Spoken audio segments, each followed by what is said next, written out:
So today I'm going to explain you how to build the UC2 stage. We have plenty of those. This one here is much easier to build, but it's also more expensive. So we'll put some notes into the show notes where to get this stage. Anyway, the one I'm presenting now is a captive one, so bear with me that we can eventually put everything together.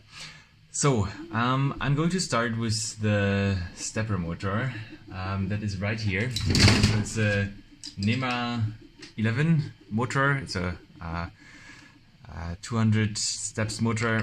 This just goes here in one of the cubes. We're going to fix it with some screws, so there is some space for nuts. We don't use it now, so this just has to be fixed. Eventually we'll also rearrange the position in the end. This here is the shaft for the nut and the shaft for the motor. So this here just goes here. Eventually you need some force. You just have to put it here until it's on top, and the nut goes basically in here. So the core idea here is that you push the nut, or you rotate the nut and just apply some force. And the secondary screw, a long M3 screw, is basically fixed, and when you rotate it, you just put it up and down. That's the whole idea. That's why it's called captive and not non-captive. Right, what we're going to do now is we mount the MGN12H linear bearing to the base that's belonging to the cube.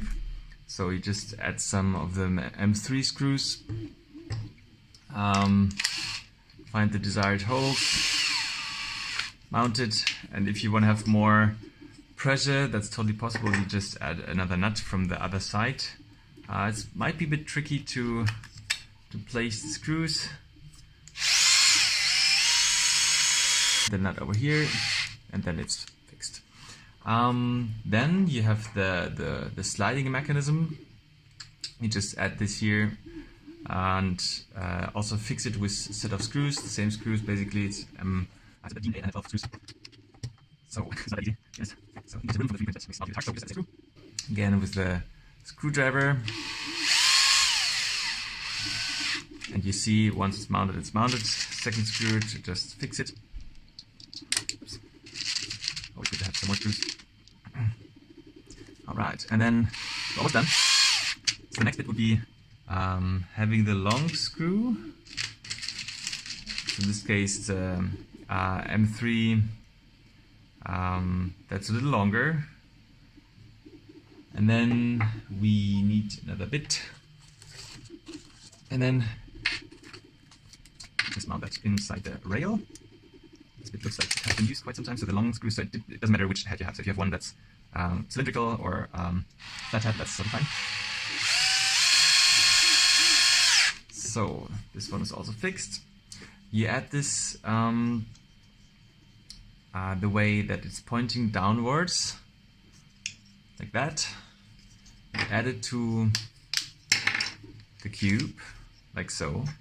Close the cube, and then essentially this one is already done, so you have the linear rail which goes up and down, and then this here connects the RMS thread to the stage so that you can mount your objective lens. You do that again by adding some screws and swapping the bit here. So depending on what's the position, so there are 2 ways, or 4 eventually, so like that, that, or like that. So I just put like that, so since this is in the center then, just doing it with one screw. You can also do that for another one. And this one is done then. Of course now we have to add the motor, which we will do by having another base plate, and then the other cube holds the motor, so you just put that inside the cube. And I forgot to tell you, it's beneficial if the motor is the very end position, so that you have more space, so like that.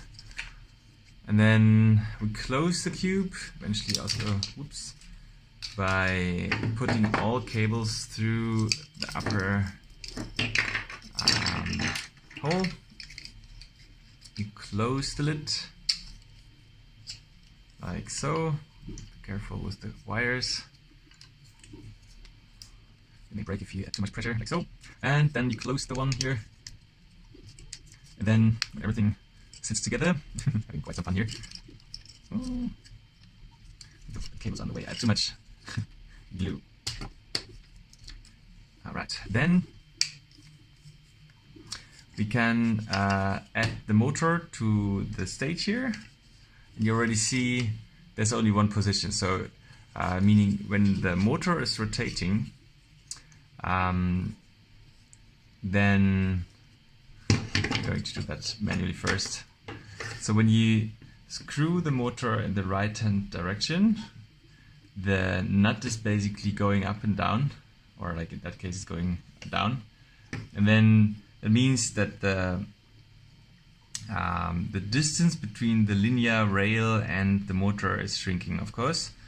So when I do that, one point it should all match together, and that's done. So what we can do is also adding O-rings or rubber bands so that this is always pulled down. This I'm going to do later.